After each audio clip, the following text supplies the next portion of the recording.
Subtracting decimals can oftentimes be confusing for children. One thing they have to always remember is we don't want to subtract horizontally. We want to subtract vertically. It's important for them to understand which number is the larger number. Simply because this has 4 numbers in it does not mean that it is larger than the first number that they see. 5 is my whole number. It represents 5 whole things. My decimal is 1/10. 3 is my whole number. I need to line my numbers up so that my whole number 3 is under my whole number 5. And just like apples fall from a tree, our decimals want to fall straight down.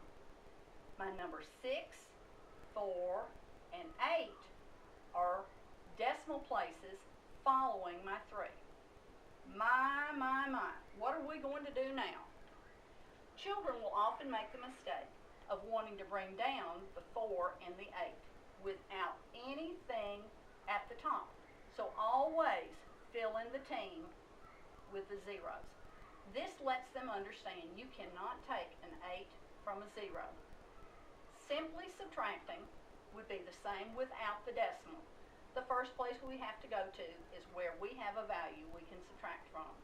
We're going to come over to the tens place. We're going to borrow, show that we've borrowed. We're going to bring it one step at a time until we have the value we need in the place that we are subtracting.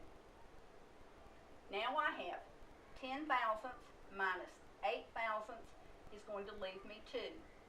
I have 9 hundredths minus 4 hundredths will give me 5 hundredths.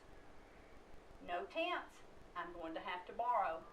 Come to my ones place, borrow please, and bring over. 10 tens minus 6 tenths, 4 tenths. Make sure you have your decimal. And my number 4 is my whole number now, minus 3 leaves me a value of 1. My answer is red, 1 and 452 thousandths.